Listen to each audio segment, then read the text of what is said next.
पश्चिम बंगाल में अगले साल विधानसभा चुनाव होने हैं और इसके लिए सभी राजनीतिक दलों ने तैयारियां तेज कर दी हैं। बीजेपी के लिए इस बार बंगाल चुनाव बेहद महत्वपूर्ण है। दूसरी तरफ सत्ताधारी टीएमसी बंगाल की सत्ता किसी भी कीमत पर बचाए रखना चाहती है। मुकाबले में तिकोना रूप देने के लिए कांग्रेस और वाम दलों ने भी तैयारी तेज कर दी है। बंगाल में ममता और बीजेपी को टक्कर देने के लिए कांग्रेस और वाम दल साथ आते दिख रहे हैं और अब बंगाल में 2021 विधानसभा चुनाव को लेकर बड़ा फैसला हुआ है। तो क्या है फैसला, देखिए इस रिपोर्ट में।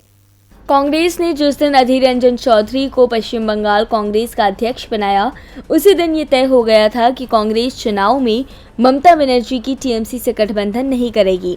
ऐसा इसलिए क्योंकि पश्चिम बंगाल में अधीर रंजन को ममता का सबसे बड़ा विरोधी माना जाता है और कांग्रेस ने संकेत दे दिए थे कि वो ममता के लिए पश्चिम बंगाल में पार्टी को पूरी तरह से खत्म नहीं करेगी। इसके साथ ही अब वाम दलों की तरफ से भी संकेत मिल रहे थे कि विधानसभा चुनाव में वो भी टीएमसी से गठबंधन नहीं करेंगे, लेकिन कांग्रेस से गठबंधन के लिए पार्टी तैयार है। अब बंगाल में 2021 विधानसभा चुनाव को लेकर बड़ा फैसला हुआ है।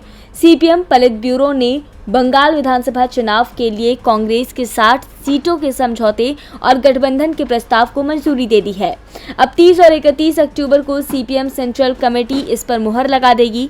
देखा जाए तो बंगाल में तृणमूल कांग्रेस और बीजेपी को रोकने के लिए लेफ्ट और कांग्रेस का साथ आना जरूरी है। यही वजह है कि पार्टी पोलित ब्यूरो ने दिल्ली में हुई 2 दिन की बैठक में बंगाल विधानसभा चुनाव कांग्रेस के साथ मिलकर लड़ने का फैसला किया है। बंगाल विधानसभा कांग्रेस अध्यक्ष अधीर रंजन चौधरी ने कहा, मैं सीपीएम पोलित ब्यूरो के फैसले से खुश हूं और बंगाल में ममता बनर्जी और बीजेपी दोनों को रोकने के लिए लेफ्ट और कांग्रेस में गठबंधन होना चाहिए।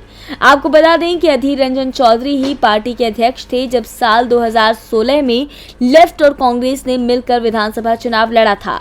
हालांकि 2019 लोकसभा चुनाव में दलों के बीच गठबंधन नहीं हो सका था, लेकिन अब कांग्रेस और लेफ्ट दोनों ही एक तरफ से दावा कर रहे हैं कि इस बार निचले स्तर पर दोनों दलों के लीडर साथ आना चाहते हैं। अब देखना दिलचस्प होगा कि अपने प्रदेश अध्यक्ष के राय के बाद कांग्रेस नेतृत्व इस पर क्या रुख अख्तियार करती है।